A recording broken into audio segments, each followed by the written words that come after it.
Hello everyone. Welcome to our YouTube channel the Kalakar classes. मैं हूं राकेश आपके लेकर न्यू कंटेंट जिसका नाम है class 12 plus sweet exam 2025 geography 142 MCQ question. जैसे कि आप सब स्टूडेंट जानते हैं, आप सब स्टूडेंट का जल्दी स्वीटी का एग्जाम शुरू होने वाला है। उसके लिए मैं बहुत ज्यादा आप सभी स्टूडेंट के लिए बहुत ज्यादा मोस्ट इंपोर्टेंट आप सभी स्टूडेंट के लिए मैं क्लासेस ले रहा हूं। इससे पहले मैंने आप सभी स्टूडेंट के लिए 17 एमसीएम 17 क्लासेस में इससे पहले ले चुका हूं। ये वाला क्लास हमारा 18वां क्लास है जिसके अंदर आप सभी स्टूडेंट को मैं लास्ट ये वाला जो क्लास हमारा आएगा लास्ट क्लास है। इसके आगे हम सिर्फ सीयूटी से रिलेटेड में सीयूटी ज्योग्राफी सब्जेक्ट से रिलेटेड में अगला नेक्स्ट क्लास को हम नहीं लेंगे। ये हमारा लास्ट क्लासेस है जिसके अंदर मैं आप सभी स्टूडेंट को 142 एमसी क्वेश्चन को मैं कराने वाला हूं। जो आपके जो सेकंड बुक आपका आएगा ज्योग्राफी सब्जेक्ट का आपका सेकंड बुक है, उससे पूरे पूरे टोटल आपके 9 चैप्टर आपके आ रहे हैं। सारे के सारे चैप्टर से आपके एमसी क्वेश्चन है, आपको मैं इस वाली क्लास के अंदर मैं कराने वाला हूं। ठीक है, और आप सभी स्टूडेंट को मैं बता देना चाहता हूं, इससे पहले मैंने जितने भी एमसी क्वेश्चन से रिलेटेड मैं आप सभी स्टूडेंट को मैंने क्लासेस लिए हैं, 17 क्लासेस इससे पहले मैंने लिए हैं। सारे के सारे very very most important classes आएंगे और इन क्लासों के अंदर मैं आपसे स्टूडेंट को मैंने मोस्ट इंपोर्टेंट एमसी क्वेश्चन कराए हैं, प्रीवियस ईयर में आए हुए हैं और बार बार रिपीटेड होता है उन्हीं क्वेश्चन को मैंने कराया है। ये नहीं कि कहीं से भी उठा करके लिया आपको करा दिया, आप बता दिया कि यही इंपोर्टेंट इंपोर्टेंट है, ऐसा नहीं है। आप सभी स्टूडेंट एग्जाम देना, एग्जाम देने के बाद में आप सभी स्टूडेंट को मुझे कमेंट सेशन के अंदर में क्लासेस के कमेंट सेशन के अंदर में जरूर बताना कि आपको हेल्प मिला कि नहीं मिला। आप मेरी तरफ से देखो, मैं आपको 100% गारंटी देता हूं, आपके 100% मार्क्स आपके 250 में से 250 मार्क्स आपसे स्टूडेंट के पक्के हो जाएंगे। एक मार्क्स भी आपके नहीं कटेगा। बस मेरी वीडियो को शुरू से अंत तक पूरा देखना। जितने मैं क्लासेस कर रखा है, क्लासेस कराए हैं, सारे सारे वीडियो को शुरू से अंत तक पूरा देखना। और सबके सभी सारी सारी वीडियो लंबी चौड़ी बिल्कुल भी नहीं है, ज्यादा मतलब लंबी लंबी वीडियो बिल्कुल भी नहीं है, आसान से इजी से आएगा। ठीक है, वो सारी सारी क्लासेस बहुत ज्यादा मोस्ट इंपोर्टेंट क्लासेस है। ठीक है, आपको मैं 100% गारंटी दे रहा हूँ। मेरे वीडियो को आप स्टूडेंट शुरू से अंत तक पूरा देख लेते हैं तो आपको 250 में से 250 मार्क्स आपसे स्टूडेंट के पक्के हो जाएंगे। और आज से और एक चीज और इसमें ऐड करना चाहता हूँ, आपसे स्टूडेंट क्लास 12 के स्टूडेंट है, मिड टर्म का एग्जाम देने जा रहे हैं या प्री बोर्ड का एग्जाम देंगे या फाइनल बोर्ड का एग्जाम देने जाएंगे, तो जितने भी मैं क्लासेस इससे पहले मैं ले चुका हूँ सारे सारे very very most important classes हैं। उसके अंदर मैं दोनों बुक्स के रिलेटेड में दोनों बुक्स के रिलेटेड में एमसी क्वेश्चन कराएंगे। तो आपके इसमें भी 80 में से 80 मार्क्स आपसे आपसे स्टूडेंट के 17 में से 17 मार्क्स जो आपके एमसी क्वेश्चन आपके आते हैं 17 मार्क्स के पूरे 100% गारंटी हो जाएंगे। एक मार्क्स भी नहीं कटेगा, मेरी गारंटी है। ठीक है, तो अब हम बिना किसी देरी के अपनी क्लास को शुरू करते हैं फटाक से। अपनी क्लास को हम फटाफट से शुरू करते हैं। चलो शुरू करते हैं। क्लास को शुरू करने से पहले आपसे स्टूडेंट हमारे यूट्यूब चैनल पे नए हैं तो हमारे यूट्यूब चैनल को सब्सक्राइब कर लें, ब्लैक बटन ऑन पे सेट कर लें, क्योंकि जितने भी इंपॉर्टेंट इन्फॉर्मेशन होता है आपके लिए, इंपॉर्टेंट इंपॉर्टेंट क्लासेस होते हैं, कुछ भी होगा एनीथिंग आपके एजुकेशन रिलेटेड में, आपके क्लास 12 के ज्योग्राफी सब्जेक्ट से क्लास 11th में आपसे स्टूडेंट 9th में 10th में उन सब रिलेटेड में मैं आपके रिलेटेड में आप सभी स्टूडेंट के लिए मैं वीडियो बनाते रहता हूँ, very very most important video बनाता हूँ। तो आप सभी स्टूडेंट मेरी वीडियो आप सभी स्टूडेंट हमारे यूट्यूब चैनल को सब्सक्राइब करो, ब्लैक बटन को ऑन पे सेट कर लो और इस वाली वीडियो को और अभी तक इस वाली वीडियो को लाइक नहीं किया, इस वीडियो को लाइक कर दो। अपने दोस्तों के साथ में इस वीडियो को जरूर शेयर करना। इस वीडियो पे लास्ट में कमेंट जरूर करना, आपके लिए वीडियो हेल्पफुल है नहीं है। और आपसे स्टूडेंट का सपोर्ट दिखाना है द कलाकार क्लासेस को सब्सक्राइब नाउ। अब हम अपनी क्लास को शुरू करते हैं। आपको मैं जो क्लासेस टोटल इसके क्लास के अंदर मैं आपको बता देना चाहता हूँ, टोटल हम इस क्लास के अंदर 142 एमसी क्वेश्चन को हम करेंगे। ठीक है, तो हम सबसे पहले आपके सामने हमारा क्वेश्चन है। फर्स्ट क्वेश्चन, राजस्थान जो पहले विरल जनसंख्या क्षेत्र था, ठीक है, मतलब कि कम जनसंख्या वाला क्षेत्र था, और अब जनसंख्या का उच्च के संकेंद्रित क्षेत्र है। अब जनसंख्या के वहां पर जनसंख्या क्या है, बहुत ज्यादा अधिक लोग रहने लग जाएंगे, क्योंकि यहाँ क्या हो गया है हमारे को बताना है। ठीक है, पहला देखो, परिवहन जाल में विकास हुआ नहीं, ऊर्जा संसाधनों में उपलब्धता नहीं, ऐतिहासिक स्थलों का नवीकरण नहीं, सिंचाई का विकास हुआ है। तो डी इसका राइट आंसर आपका सिंचाई का विकास हुआ, जिसके कारण वहां पर लोग कृषि खेती कर पा रहे हैं और खेती करने के कारण वहां पे भोजन उपलब्ध हो पा रहा है। और देखो जीवन अपने जीवन के निर्वाह के लिए, जीवन के निर्वहन के लिए आपको भोजन जरूरी है। ठीक है, तो इसलिए भाई वहां पर क्या हो गया, कृषि का विकास हो गया, इसलिए आप सब स्टूडेंट का वहां पर राजस्थान के अंदर में अधिक से अधिक लोग रहने लग गए हैं। नेक्स्ट क्वेश्चन, निम्नलिखित में से कौन सा युग्म सुमेलित नहीं है। निम्नलिखित में से कौन सा युग्म सुमेलित नहीं है हमारे को बताना है। पहला आपका आएगा 1921 से वर्ष आपको दिया गया, प्रवृत्ति आपके दी गई है। ठीक है, 1921 से 1951 आपका स्त्री विधि, मतलब कि आपका जो फर्स्ट बुक है, ठीक है, फर्स्ट बुक का आपका फर्स्ट चैप्टर नहीं, सेकंड बुक का आपका सेकंड बुक का आपका फर्स्ट चैप्टर है, ठीक है। सेकंड बुक का आपका भूगोल का सेकंड बुक का फर्स्ट चैप्टर है। इसके अंदर में आपको ये सारे सारे आपको दिया गए होंगे, ठीक है। तो 1921 और 1951 का आपका स्थिर विधि था, ये सही है। 1901 से 1921 अत्यधिक जनसंख्या विधि का काल, अत्यधिक विधि जनसंख्या का काल नहीं। जो 1921 था ये आपका प्रथम अवस्था आएगा। प्रथम अवस्था के अंदर आपका जनसंख्या क्या था, आपका जनसंख्या आपका रुद्र, जो बोलते हैं ना रुद्रावस्था, मतलब कि जनसंख्या एकदम एक एक दो, मतलब 1-2% से भी आगे आपको नहीं बढ़ा था, बिल्कुल भी एकदम एकदम बोलते हैं नेगेटिविटी में जा रहा था, क्योंकि वहां पर उस समय पर जन्म दर उच्च था, प्लस में मृत्यु दर भी बहुत ज्यादा उच्च था। तो आपका कौन सा गलत आपका आएगा, 20 का गलत है, ठीक है। नेक्स्ट क्वेश्चन को करते हैं।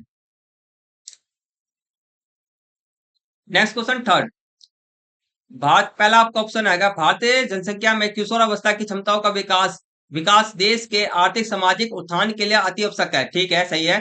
दूसरा आपका ऑप्शन है, भारत सरकार ने इस उद्योग से इस उद्देश्य से 2014 में एनवाईपी मतलब नेशनल यूथ पॉलिसी और 2015 में कौशल, ठीक है, 2015 में यहाँ पर कोमा 2015 में विशाल कौशल विकास तथा उद्यमित नीति के लिए बनाए के लिए नीतियां बनाई, ठीक है। ये भी आपका दोनों ही सही है, ठीक है, दोनों के दोनों आपके सही है, सी इसका राइट आंसर है। नेक्स्ट क्वेश्चन, भारत जो व्यक्ति जो एक वर्ष में कम से कम 183 दिन काम करता है उसे हम क्या कहते हैं, इसको हम मुख्य श्रमिक कहते हैं, क्या कहते हैं, हम मुख्य श्रमिक कहते हैं। नेक्स्ट क्वेश्चन आपसे स्टूडेंट का, भारत में डैश भाषाएं एवं डैश के लगभग बोलियां हैं, ठीक है। भारतीय सर्वेक्षण और हमारे को बताना हैगा 2009 और 1909 से 1928 के अनुसार हमारे को बताना है। तो इस तरह के क्वेश्चन को मत करना है बिल्कुल भी, ठीक है, डेटाबेस वाले क्वेश्चन को मत करो, ठीक है। नेक्स्ट क्वेश्चन करते हैं, सिक्स क्वेश्चन 11 2011 की जनगणना के अनुसार भारत के किस राज्य का, जो जनगणना से रिलेटेड में भी क्वेश्चन मत करो, ठीक है। जो मैं जिस टाइप के क्वेश्चन मैं बता रहा हूँ सबके क्वेश्चन मत करना, क्योंकि मैं आपसे ज्यादा एक्सपीरियंस हूँ और मुझे पता है कि किस किस तरह के क्वेश्चन आपके पूछे जाते हैं, तो बिलीव मी। नेक्स्ट क्वेश्चन है 7, भारत में प्रथम जनगणना, भारत में प्रथम बार जनगणना कब हुआ हमारे को बताना है। इसका राइट आपका आएगा डी है 1982, ठीक है। 1982 के अंदर में आपसे स्टूडेंट का प्रथम जनगणना आपका हुआ था। नेक्स्ट क्वेश्चन, किस वर्ष को भारत में जनक विभाजन वर्ष कहा जाता है, किस वर्ष को, ठीक है, किस वर्ष को भारत में जनक विभाजन वर्ष कहा जाता है। इसका राइट सबका बी है 1911 से 1921, 1911 से 1921। नेक्स्ट क्वेश्चन करते हैं।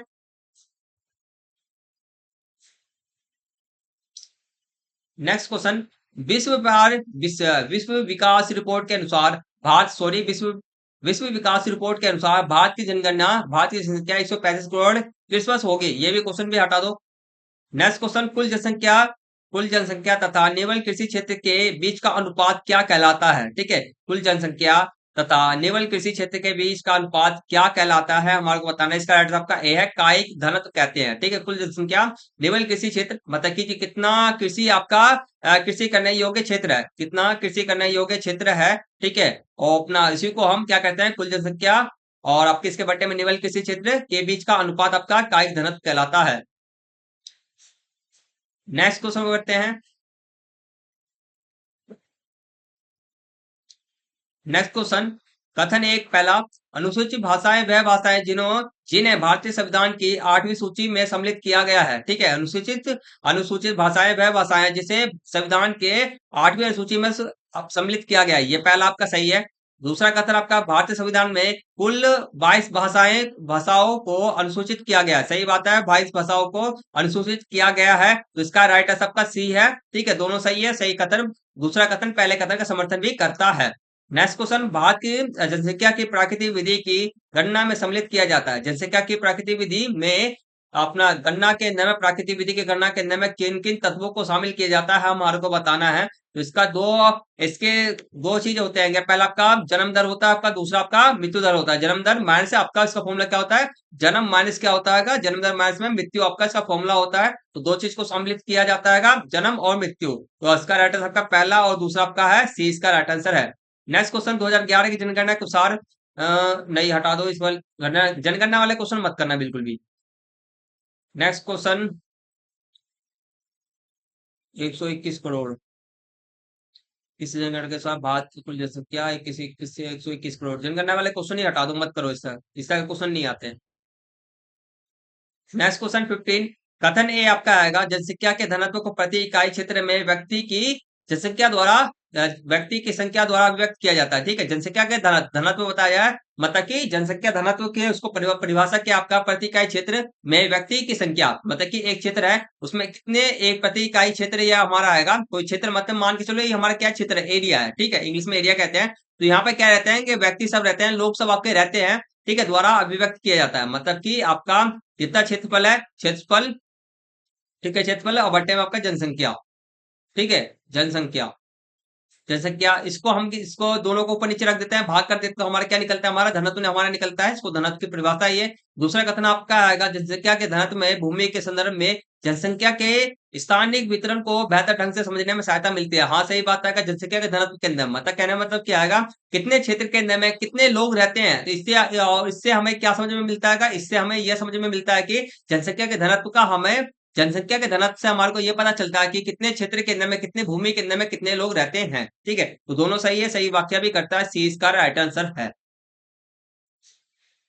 ठीक है, तो इसी प्रकार से हमारा तो शुरुआत के 15 क्वेश्चन हमने कंप्लीट कर लिए आएंगे। ठीक है, आपको मैं इस वाले जो क्वेश्चन आपको मैं करा रहा हूँ सारे सारे आपके सपोर्ट मटेरियल के क्वेश्चन आएंगे इस वाली क्लास के अंदर। मैं आपको जो 142 क्वेश्चन आप सभी स्टूडेंट को मैं करा रहा हूँ, सारे सारे आपके सपोर्ट मटेरियल क्वेश्चन है। आप सभी स्टूडेंट में से अधिकतर स्टूडेंट क्या कर देते होगा, अपने आप स्टूडेंट अपने सपोर्ट मटेरियल को अंडर एस्टिमेट कर देते हो, कहने का मतलब क्या है, इसको भूल जाते हो। इसमें से मैंने बताऊं आपको, जो जितने भी क्वेश्चन आपके आ रहे हैं ना, जितने भी आपके क्वेश्चन आपके आ रहे हैं एग्जाम्स में, आपके क्वेश्चन पेपर के अंदर में, सेट पेपर के अंदर में आते हैं ना, आपके सारे सारे आपके क्वेश्चन इन्हीं सब में से देखने को मिल रहे हैं। मुझे अधिकतर क्वेश्चन जो आपके आते हैं ना एग्जाम के अंदर में, प्री बोर्ड हो गया, आपके मिड टर्म हो गया, आपके सीबीएसई बोर्ड एग्जाम हो गया, सबके अंदर में इसी तरह के क्वेश्चन आपको देखने को मिलते हैं इसी में से। मैंने जब पढ़ा तो मैं एकदम हैरान हो गया कि भाई सारे सारे क्वेश्चन तो सपोर्ट मटेरियल में से ही आ रहे हैं, तो हम सपोर्ट मटेरियल को लीव क्यों कर देते हैं। तो हमें सपोर्ट मटेरियल आप अब देखो, आप क्लास 12th में हो। ठीक है, अब तो क्लास 12th में, क्लास 12 तो खत्म हो गया, अपने छोटे भाई बहन को ये बताना है कि क्लास 12 आपके सपोर्ट मटेरियल में जितने भी एमसी क्वेश्चन होते हैं, जितने भी आपके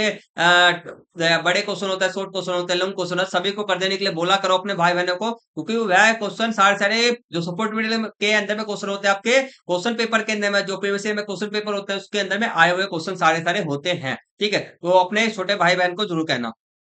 ठीक है, और नेक्स्ट क्वेश्चन आपका है, किस प्रकार की ग्रामीण बस्तियों को संकुलित बस्ती के रूप में जाना जाता है। ठीक है, संकुलित बस्ती मतलब कि जहां पर सारे सारे लोग क्या रहते हैं, एकदम निकट निकट रहते हैं, जहां पर लोगों का घर एकदम निकट निकट रहता है, जहां पे लोगों क्या रहता है, घर एकदम निकट निकट रहता है, उसको हम क्या कहते हैं, उसको हम संकुलित बस्ती कहते हैं। इसका अर्थ आपका डी है, गुच्छित बस्तियां। नेक्स्ट क्वेश्चन, वह स्थान जहां नगर पालिका, कैंटोनमेंट बोर्ड और नोटिफाइड टाउन एरिया कमेटी है, क्या कहलाते हैं, हमारे को बताना है।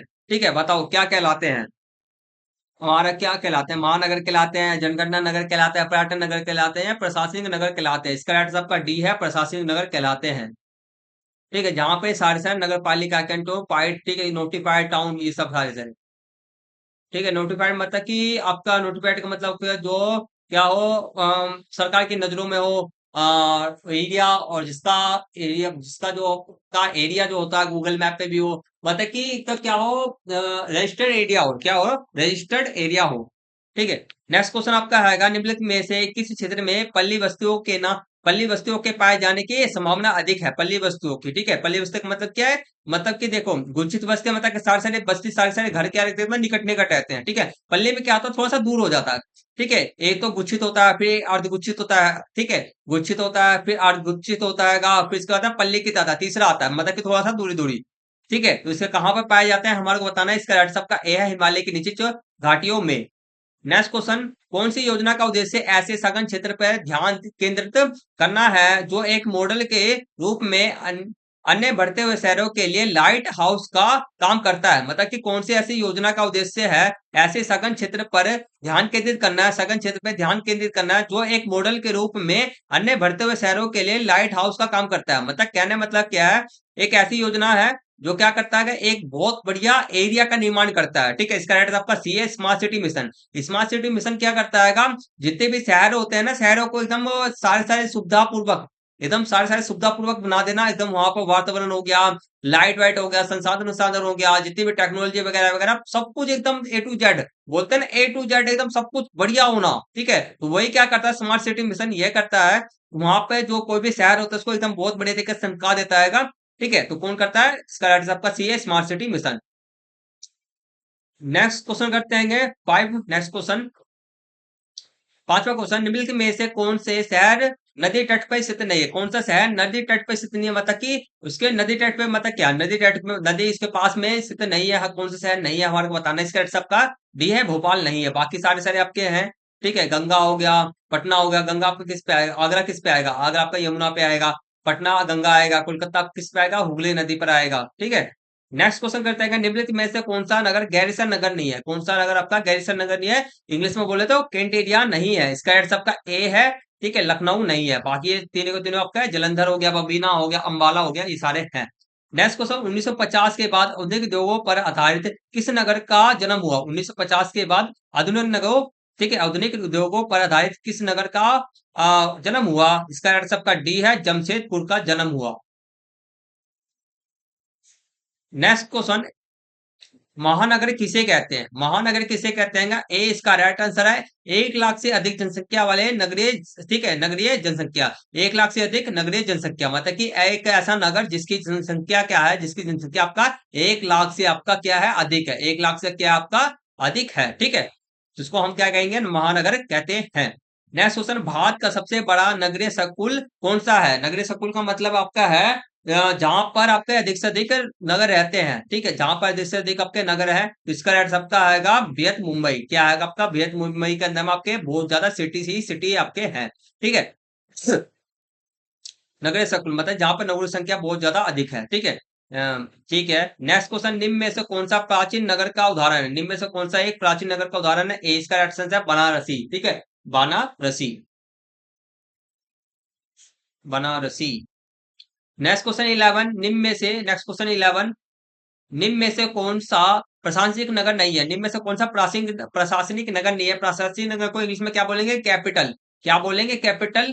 कैपिटल आपका हो गया, राजधानी हो गया। जितनी भी राजधानी है ना आपके, समझ लो, जितने भी आपके राजधानी है, चाहे वे केंद्र शासित प्रदेश के हो या चाहे वे राज्य के राजधानी क्यों ना हो, ठीक है, सारे सारे आपके क्या कहलाते हैं? आपके प्रशासनिक नगर कहलाते हैं। तो कौन सा नहीं है आपका? सी इसका राइट आंसर है, कुरुक्षेत्र आपका नहीं है। ठीक।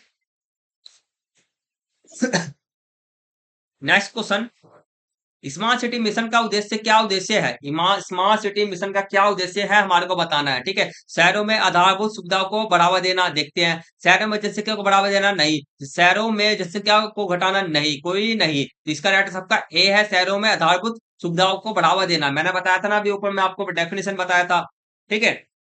नेक्स्ट क्वेश्चन, पल्ली किसी बस्ती किस प्रकार की वस्तुओं को कहा जाता है? पल्ली किस प्रकार की वस्तु को कहा जाता है आपका? इसका 20 का राइट आंसर है, 20 का राइट आंसर है, पल्ली वस्तु को ही कहा जाता है। पल्ली, पाली किस वस्तुओं का, सॉरी, पाली किस प्रकार की वस्तु को कहा जाता है? पल्ली वस्तुओं को कहा जाता है। सिंपल सा। ठीक है, पापा से याद रखना। नेक्स्ट क्वेश्चन 14, निम्नलिखित में से कौन सा आर्थिक विधि के नोट के रूप में कार्य करता है? निम्न में से कौन सा आर्थिक विधि के लिए नोट के रूप में करता है? नाम के रूप में कार्य करता है। नोट का मतलब क्या हो गया? जो क्या करता है, आर्थिक विधि, अर्थव्यवस्था को क्या करता है? का बढ़ावा देता है। अर्थ, सॉरी, बढ़ावा देता नहीं, अर्थव्यवस्था को क्या करता है? बढ़ाता है। क्या बताया करता है? बढ़ाता है, अर्थव्यवस्था को बूस्ट करता है। क्या करता है? इसका यार सबका बी है, नगर। इसका नगर जितने भी आपके हैं आर्थिक व्यवस्था को क्या करते हैं? अपने अर्थ, जो आर्थिक जो व्यवस्था है उसको क्या करते हैं? हाईएस्ट में, मतलब कि ग्रोथ करते हैं उसमें। ठीक है, वृद्धि करते हैं। नेक्स्ट क्वेश्चन, निम्नलिखित में से किस नगर का इतिहास मध्यकाल से जुड़ा हुआ है? निम्न में से किसका इतिहास मध्यकाल से जुड़ा हुआ है हमारे को बताना है। मध्यकाल, ठीक है, इसका यार सबका ए ही है। ठीक है, लखनऊ। ठीक। अब नेक्स्ट क्वेश्चन करते हैं, देख लेते हैं वाकई। ठीक है, नेक्स्ट क्वेश्चन करते हैं, नेक्स्ट चैप्टर के क्वेश्चन को करते हैं। नेक्स्ट क्वेश्चन आपका तीसरा चैप्टर आपका आएगा वो। ठीक है, तीसरे चैप्टर का नाम क्या है? भूमि संसाधन, भूमि संसाधन एवं कृषि। इसके क्वेश्चन को करते हैं। फर्स्ट क्वेश्चन आपके सामने है, निम्नलिखित फसलों में से कौन से एक खरीफ ऋतु की फसल नहीं है? कौन सी एक खरीफ फसल, खरीफ ऋतु की फसल नहीं है हमारा बताना है। इसका यार सबका बी है, सरसों नहीं है। ठीक है, सरसों एक रबी फसल है। नेक्स्ट क्वेश्चन करते हैं, गहनता, कृषि गहनता है, कृषि गहनता किसे कहते हैं हमारे को बताना है। ठीक है, इसका राइट आंसर आपका सी है, सकल बोया गया क्षेत्र, बट्टे में निवल बोया गया क्षेत्र, और गुने आपका 100। ठीक है।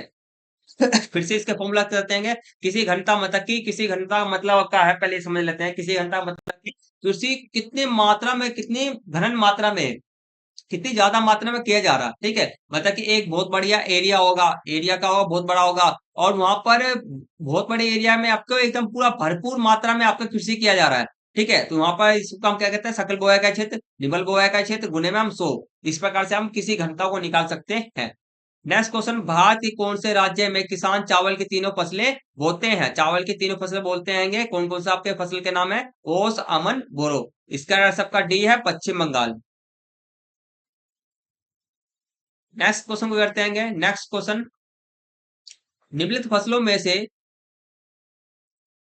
एक सेकंड, निम्नलिखित फसलों में से कौन सी जायद ऋतु की फसल नहीं है? कौन सी जायद ऋतु की फसल नहीं है? देखो, आपके तीन प्रकार के ऋतु होते हैं, ठीक है। एक तो खरीफ होता है, आपका पता ही होगा। खरीफ आपने अधिकतर के नाम सुना होगा, खरीफ। और एक रबी का नाम आप सभी स्टूडेंट ने शायद सुना होगा। एक तीसरी फसल होती है, इसको हम कहते हैं खरीफ और रबी के बीच में जो उगता है ना, उगाया जाता है के मौसम में, के बीच के मौसम के अंदर उगाया जाता है, उसको हम क्या कहते हैं? उसको हम जायद फसलें कहते हैं, ठीक है। तो कौन सा इसमें जायद फसल नहीं है हमारा बताना है। इसका आंसर सबका बी है, जायद मक्का जायद फसल नहीं है, ठीक है। मक्का एक आपका रबी फसल है, थोड़ी खरीफ फसल है। नेक्स्ट क्वेश्चन करते हैं, निम्नलिखित में से किन देशों द्वारा गेहूं और चावल की अधिक उत्पादकता की किस्मों को विकसित किया गया? ठीक है, गेहूं और चावल की अधिक उत्पादकता की किस्मों को, मतलब जो एकदम उन्नत किस्म के बीज, मतलब कि बोल सकते हैं आप उन्नत किस्म के बीजों का निर्माण किया गया है, खोज किया गया है, विकसित किया गया है। तो कौन से ऐसे देश है हमारे को बताना है। इसका आंसर सबका ए है, मैक्सिको और फिलीपींस। मैक्सिको के नाम आपका गेहूं किया गया है और फिलीपींस के नाम आपका चावल किया गया है, ठीक है। नेक्स्ट क्वेश्चन, निम्नलिखित में से कौन सी हरित क्रांति की विशेषता है? हरित क्रांति की कौन सी विशेषता है हमें बताना है। पहला आपका ऑप्शन है उत्पादकता में बढ़ोतरी, ये है। सिंचाई के संसाधनों का विकास, ये है। उर्वरक व कीटनाशकों का प्रयोग, ये भी आपका है। तो इसका आंसर सबका डी है, उपयुक्त सभी के सभी आपके आंसर है। नेक्स्ट क्वेश्चन को करते हैं, चाय, गन्ना, जूट फसलों के उत्पादन में भारत का कौन सा स्थान है? ठीक है, तीनों चाय, गन्ना, जूट फसलों के उत्पादन में भारत का कौन सा स्थान है हमारे को बताना है, ठीक है। इसका सबका पहला हैगा प्रथम अवस्था है, प्रथम स्थान है।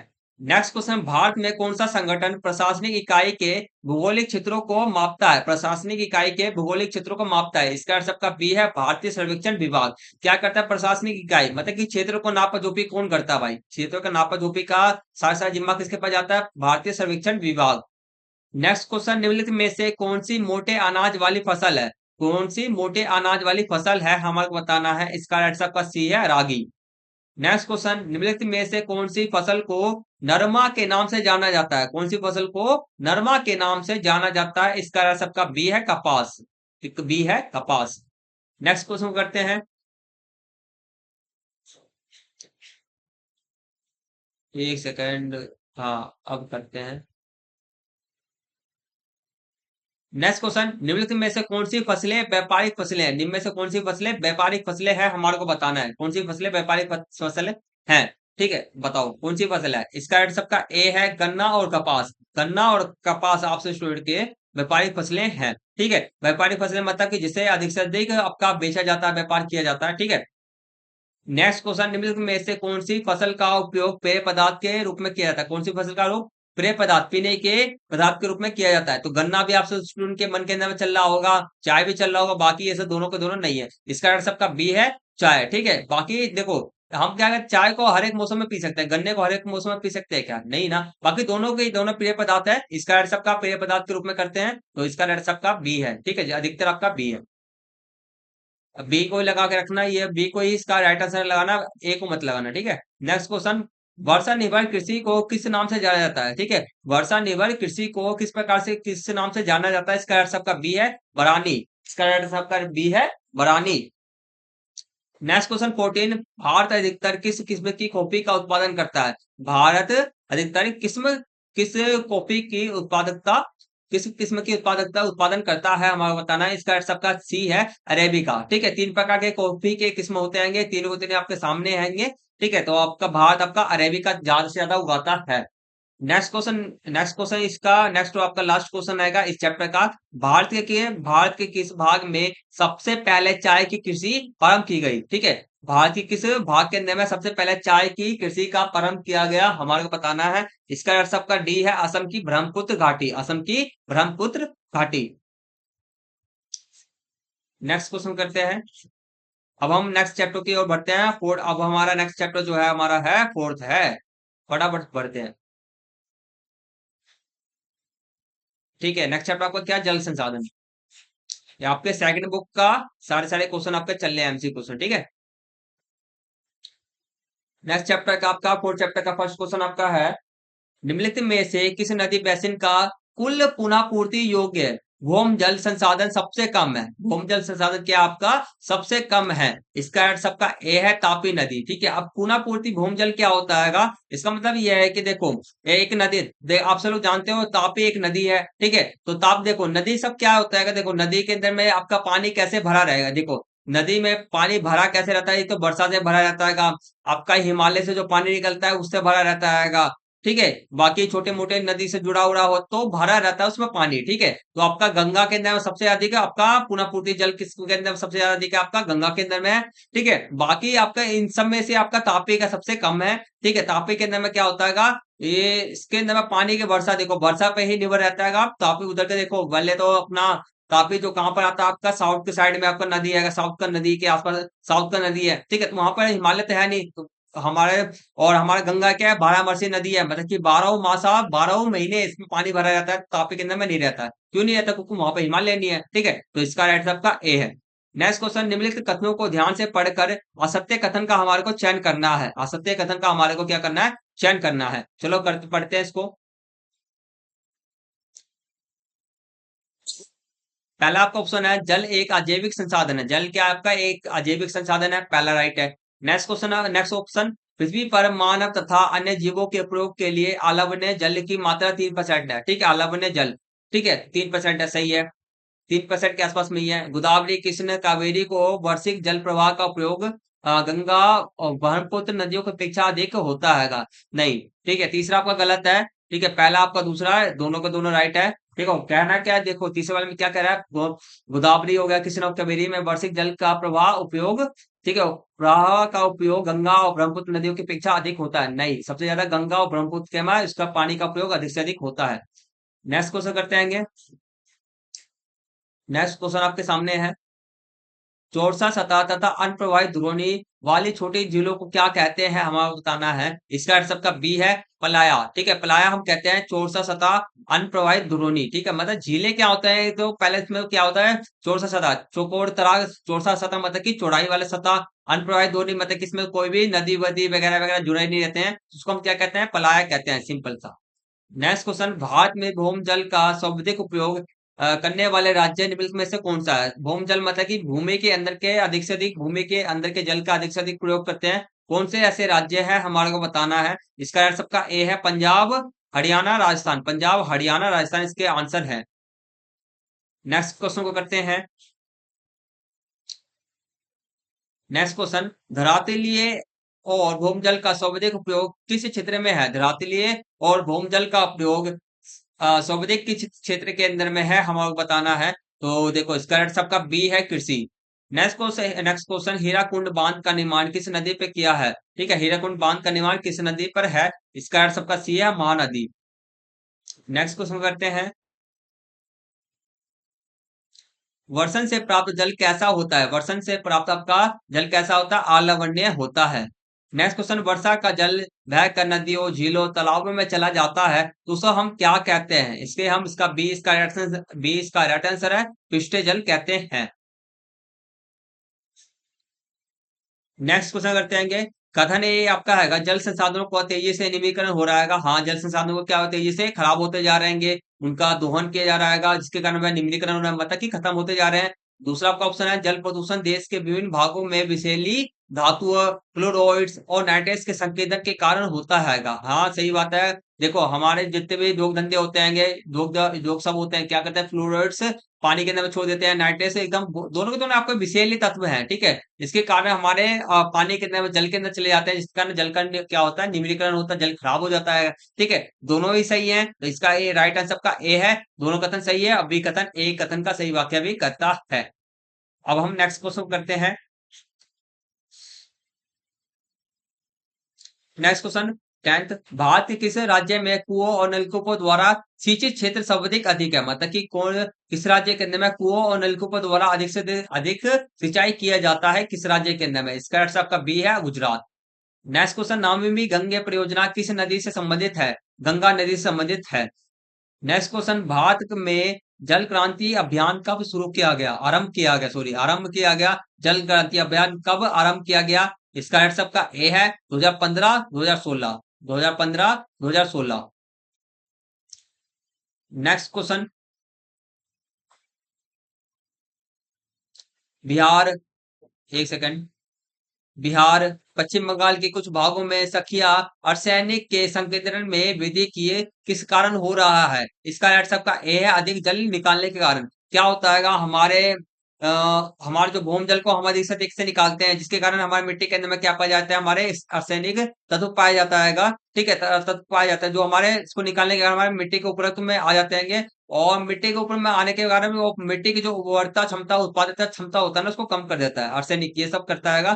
ठीक है, तो ये किस कारण से होता है हमारे को बताता है, अधिक से अधिक अधिक जल निकालने के कारण होता है। नेक्स्ट क्वेश्चन आपका है, अरावारी पानी संसद परियोजना किस राज्य से संबंधित है? अरावारी पानी संसद परियोजना किस राज्य से संबंधित है? इसका आंसर आपका सी है राजस्थान। सॉरी। नेक्स्ट क्वेश्चन, निम्नलिखित में से कौन सी परियोजना केंद्र सरकार द्वारा शुरू की गई? निम्नलिखित में से कौन सी परियोजना केंद्र सरकार द्वारा शुरू की गई, हमारे को बताना है। ठीक है, केंद्र सरकार द्वारा। नेक्स्ट, इसका राइट सबका बी है हरियाली।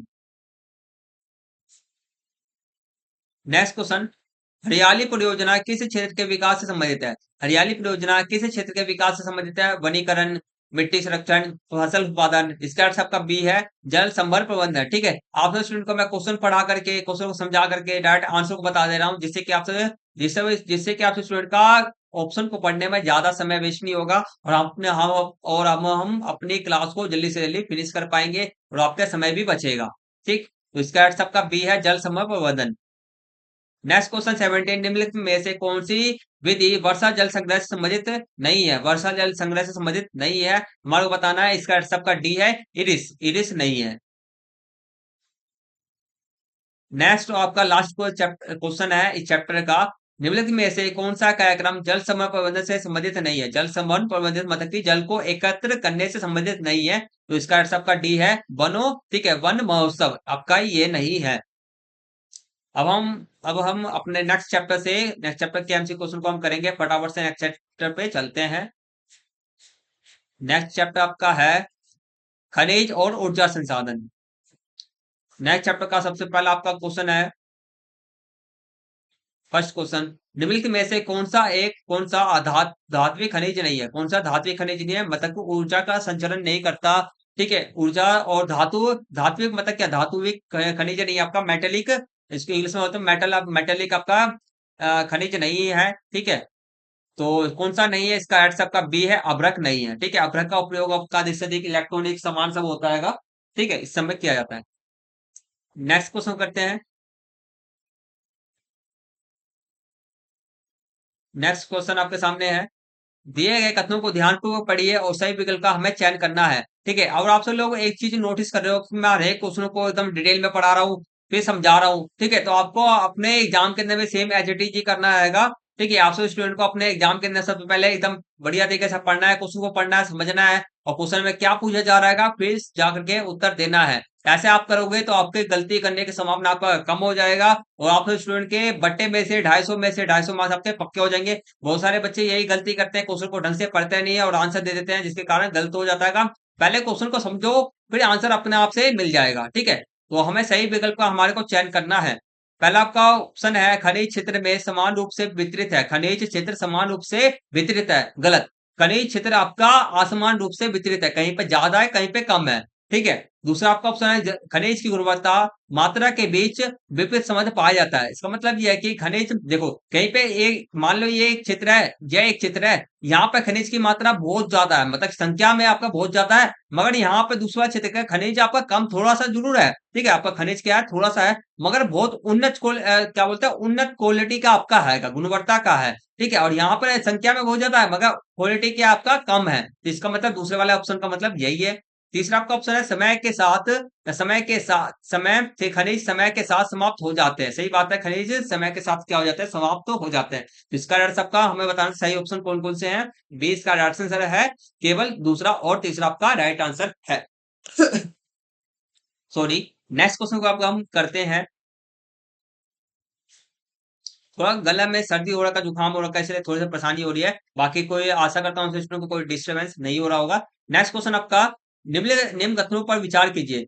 उत्तरी पूर्वी पठारीय प्रदेश में लोहा एवं इस्पात उद्योगों में अवस्थित होने के कारण यह लोहा कोयला, मैग्नीज, बॉक्साइट व अभ्रक का प्रचुर मात्रा में पाया जाना है। मतलब कहने मतलब क्या है, उत्तरी पूर्वी पठारी प्रदेशों में, ठीक है, अपना ये सारे सारे क्षेत्र, ये सब सारे सारे तत्व आपके अधिक से अधिक पाए जाते हैं, ठीक है। नेक्स्ट आपका ऑप्शन है, केरल में मोनोजाइट तथा थोरियम के निषेध पाए जाते हैं, ठीक है। तो हमारे का बताना है, हमें बताना है उपयुक्त कथनों में से कौन से सही है, हमारे को बताना है उपयुक्त कथनों में से दोनों में से कौन से सही है, हमारे को बताना है। बताओ क्या सही है दोनों के दोनों। ये भी ठीक है, मोनोहाइड्राइड और थोरियम के नीचे पाए जाते हैं। बताओ।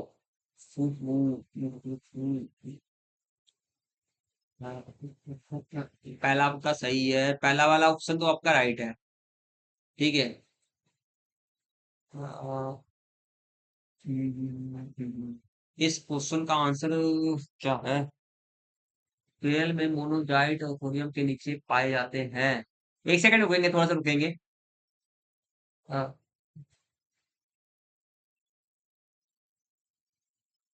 ठीक है, दोनों सही है। इसका आंसर आपका सी हैगा, ये पहला दूसरा दोनों सही है, पाए नीचे पाए जाते हैं। Next question. Next question, petroleum भंडार भारत के किन क्षेत्रों में सर्वाधिक पाए जाते हैं। भारत के किन क्षेत्रों के अंदर में अधिक से अधिक पाए जाते हैं, हम बताना है पेट्रोलियम भंडार। इसका आंसर आपका बी है, असम, गुजरात, मुंबई हाई, अर्थात अरब सागर के अपतटीय क्षेत्र के अंदर में पाए जाते हैं। नेक्स्ट क्वेश्चन करते हैं। नेक्स्ट क्वेश्चन, सूची एक को सूची दो से सुमेलित कीजिए और दिए हुए कूट की सहायता से सही उत्तर का हमें चयन करना है, ठीक है। तो पहला आपका है, राज्य दिए गए हैं और हमारे को खनिज दिए गए हैं, कौन से में कौन से तत्व अधिक से अधिक पाए जाते हैं, हमारे को बताना है, ठीक है। तो सिंपल सा क्वेश्चन है, फटाफट से इसके आंसर को हम करते हैं। एक सेकंड रुकेंगे बस, एक सेकंड रुकेंगे बस।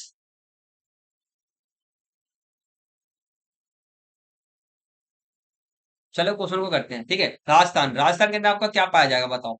राजस्थान के अंदर में आपका बालू पत्थर पाया जाएगा, ठीक है। केरल के अंदर आपका थोरियम पाया जाता है। गुजरात के अंदर आपका पेट्रोलियम पाया जाएगा अधिक से अधिक, और आपका तमिलनाडु के अंदर आपका लिग्नाइट कोयला पाया जाता है, ठीक है। तो आपका पहले का चौथा, दूसरे का तीसरा, और आपका तीसरे का आपका दूसरा, और चौथे का आपका पहला आएगा, ठीक है। मतलब कि उल्टा है, सिंपल सा कहने का मतलब क्या है, उल्टा है। डी इसका राइट आंसर आपका है। नेक्स्ट क्वेश्चन करते हैं। नेक्स्ट क्वेश्चन आपके सामने है, निम्नलिखित कथनों को ध्यान से पूर्वक पढ़िए और सही विकल्प का हमें चयन करना है। लोहा अयस्क के प्रगलन में बॉक्साइट का प्रयोग किया जाता है, नहीं। लोहा अयस्क के प्रगलन में आपका कार्बन का उपयोग किया जाता है, ठीक है, कार्बन का यूज किया जाता है। नेक्स्ट आपका ऑप्शन है, मैग्नीज का प्रयोग एल्यूमिनियम के विनिर्माण में किया जाता है, नहीं, इसका नहीं किया जाता है, ठीक है, इसका निर्माण में नहीं किया जाता है। और नेक्स्ट आपका ऑप्शन है, अभ्रक एक आधात्मिक खनिज है, हाँ, अभ्रक एक आधात्मिक खनिज है, इसका प्रयोग मुख्यतः विद्युत एवं इलेक्ट्रॉनिक उद्योगों में किया जाता है। तो मैं आपको बताता है, इलेक्ट्रॉनिक के सामान में अधिक से अधिक उपयोग किया जाता है। तो पहला आपका दूसरा गलत है, इसका राइट है सबका केवल बी है, केवल केवल तीसरा आपका सत्य है।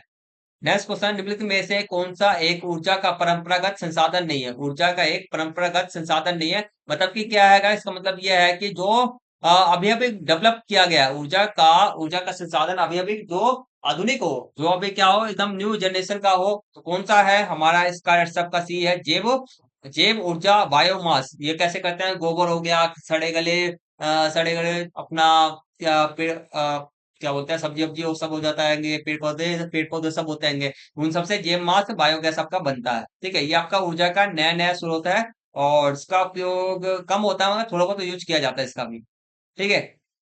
कोयले का अधिक से अधिक यूज है। नेक्स्ट आपका क्वेश्चन है, कोयले के संदर्भ में निम्नलिखित तत्वों पर विचार कीजिए। पहला आपका ऑप्शन है, कोयले का प्रयोग ताप विद्युत उत्पादन तथा लोहा इसके प्रगलन के लिए किया जाता है। अभी मैंने बताया था, कार्बन का लोहा इसके प्रगलन में आपका कार्बन का यूज किया जाता है, पहला आपका सही है। दूसरा आपका, बिटुमिनस कोयले में कार्बन की मात्रा 50% से कम पाई जाती है, नहीं। बिटुमिनस आपका उच्च क्वालिटी का आपका कोयला आएगा, जिसके अंदर आपका 45% से आपका 85 के अराउंड में आपका कोयला क्या पाया जाता है, कार्बन की मात्रा पाया जाता है, मतलब कि उच्च क्वालिटी का आपका है।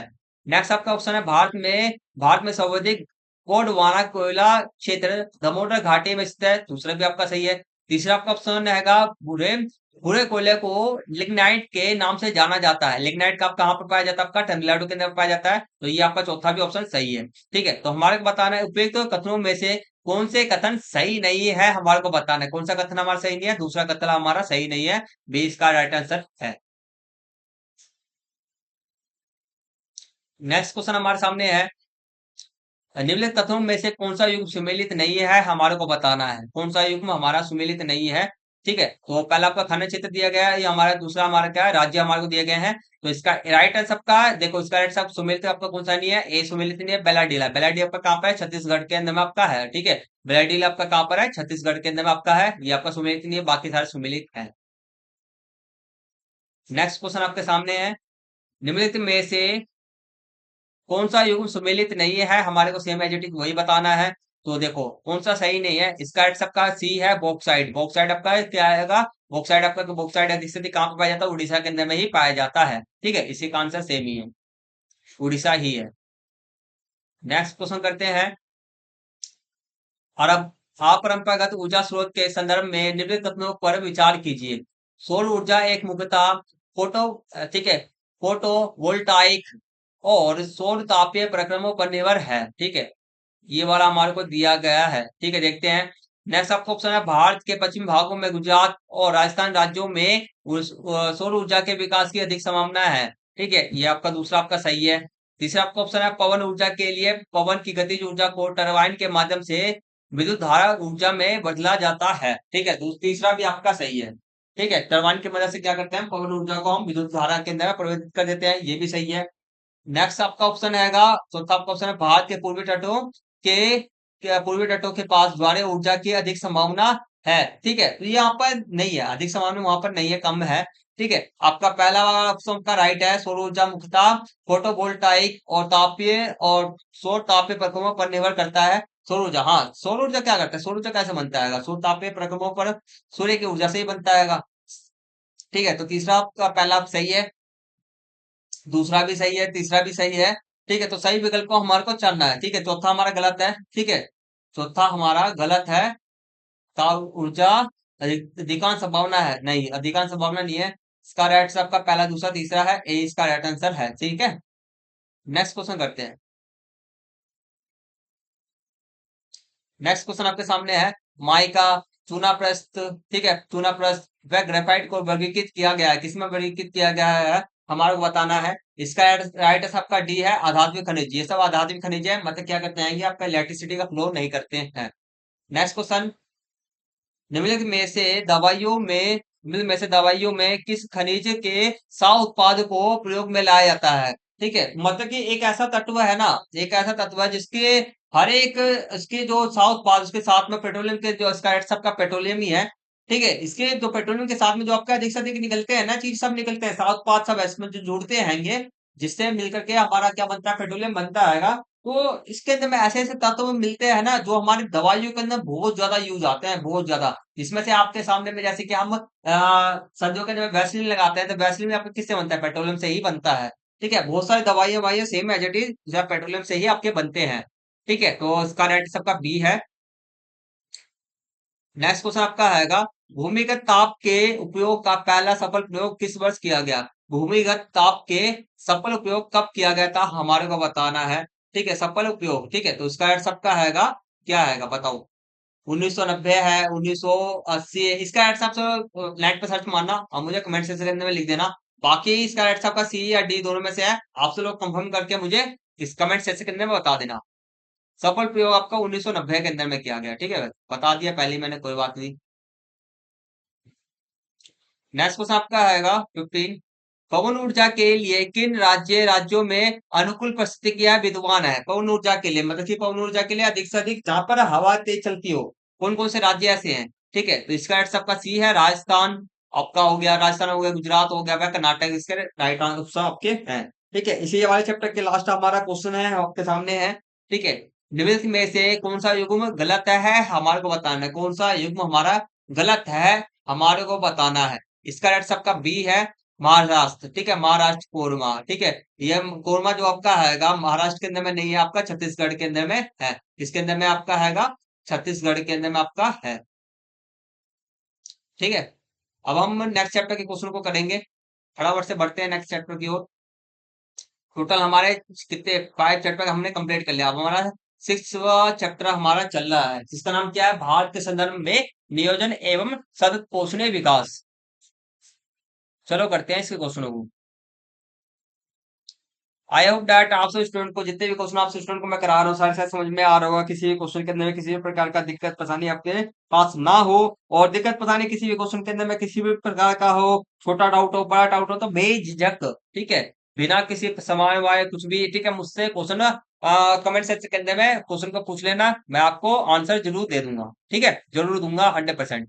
पहला आपका क्वेश्चन है, पर्वतीय क्षेत्र तथा उत्तरी पूर्वी राज्यों, जनजातीय एवं पिछड़े क्षेत्रों में अवसंरचना को विकसित करने के लिए विशिष्ट क्षेत्र योजना को किस पंचवर्षीय योजना में तैयार किया गया, हमारे को बताना है। कौन से परियोजना, ठीक है, कौन से परियोजना के अंदर में तैयार किया गया। इसका आंसर सबका डी है, 8वीं पंचवर्षीय योजना के अंदर में किया गया, ठीक है। 8वीं पंचवर्षीय योजना के अंदर आपका इस सब क्षेत्र के अंदर में आपका इस योजना के विकास के लिए, ठीक है, विकसित करने के लिए आपका योजना बनाया गया था 8वें पंचवर्षीय योजना के अंदर में। नेक्स्ट क्वेश्चन आपके सामने है, निम्नलिखित में से कौन सा सूखा संभावित क्षेत्र नहीं है। सूखा संभावित क्षेत्र नहीं है, कौन सा नहीं है, हमारे को बताना है। इसका आंसर आपका बी है, पश्चिमी घाट। पश्चिमी घाट के अंदर में आपका सारे सारे जितने भी आपके राज्य हैं, सारे के सारे आपके क्या आएंगे, सारी सारी नदी के निकट है, ठीक है। और यहाँ पे नदी भी तो है आपका, सारे सारे समुद्र, पूरा पश्चिमी घाट में समुद्र है आपका, पूर्वी घाट में भी समुद्र है ऐसे, ठीक है, दक्षिण का एरिया है ये सारा सारा। नेक्स्ट क्वेश्चन आपका, निम्नलिखित में से किस पंचवर्षीय योजना के अंतर्गत पर्वतीय क्षेत्र विकास कार्यक्रम शुरू किया गया, ठीक है, किसी योजना के अंतर्गत में पर्वतीय क्षेत्र विकास कार्यक्रम शुरू किया गया। इसका आंसर आपका 5वां पंचवर्षीय योजना के अंदर शुरू किया गया। नेक्स्ट क्वेश्चन आपके सामने आएगा, फोर्थ, सूखा संभावित क्षेत्रों में लोगों के लिए चौथी पंचवर्षीय योजना को लागू करने का मुख्य उद्देश्य क्या था। इसका आंसर आपका ए है, रोजगार उपलब्ध कराना है। नेक्स्ट क्वेश्चन आएगा, सतत विकास के संदर्भ में निम्नलिखित कथनों पर हमें विचार करना है, ठीक है। तो इसको हम थोड़ा सा ऊपर कर लेते हैं, फिर इसको हम साथ में पढ़ते हैं। पहला आपको सुनाएगा, सतत पोषण विकास की परिभाषा संयुक्त राष्ट्र पर्यावरण कार्यक्रम यूएनईपी द्वारा प्रस्तावित किया गया। पहला आपका गलत है, ठीक है। बेल ड्राइड कुछ था, नाम मुझे सही से यानी है, बेल ड्राइड हो गया, ठीक है, बेल ड्राइड कुछ था, बेल ड्राइड संगठन ऐसी था, मतलब कि एक व्यक्ति, एक संगठन है जिसने किया था, ठीक है। तो मतलब कि ये वाला आपका नहीं है, बेल ड्राइड कुछ था, मुझे प्रॉपर याद नहीं आ रहा, ठीक है, कोई बात नहीं। नेक्स्ट क्वेश्चन करते हैं। अब इसका नेक्स्ट आपका ऑप्शन है, मतलब कि ये वाला पहला ऑप्शन आपका गलत है।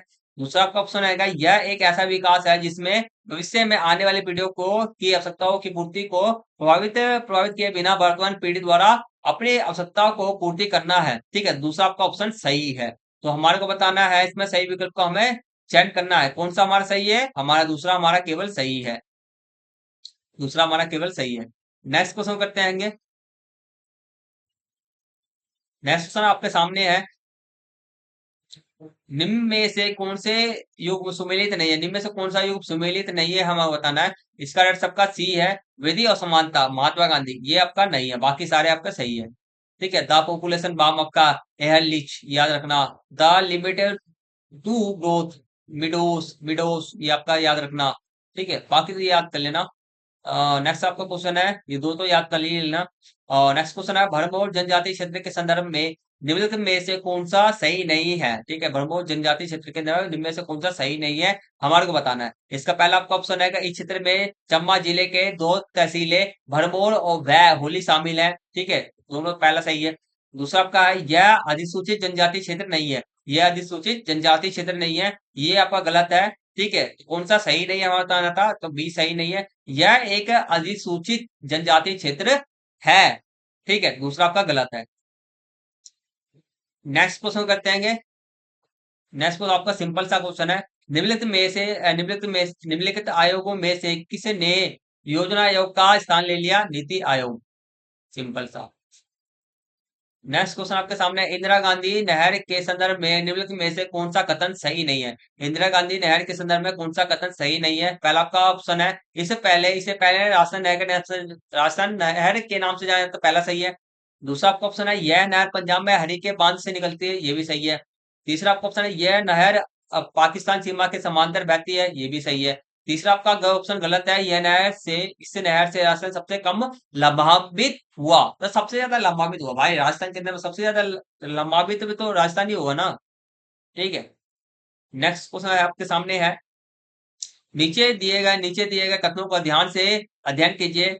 वह दिए गए विकल्प विकल्पों की सहायता से उपयुक्त उत्तर का हमें चयन करना है। पहला आपका कथन आएगा, भरमौर जनजातीय क्षेत्र में जलवायु कठोर है, आधारभूत संसाधन कम है और परिवहन भंगुर है। भंगुर का मतलब परिवहन भी क्या आएगा, सही नहीं है। तीसरा आपका ऑप्शन आएगा कारण। इसका कारण क्या है, यह हिमालय प्रदेश के सबसे पिछले इलाकों में से है। इसका कारण हमारे को दिया गया, इसका कारण सही लग रहा है आपको, बताओ। ठीक है, इसका कारण मतलब है कुछ ना कुछ होता है, जैसे कि दोगीकरण के कारण वहां पे क्या हो गया आपका, अधिक से अधिक आपका परिवहन वहन में हो गया, संसाधन सब हो गया, ये सब आपके कम महंगे।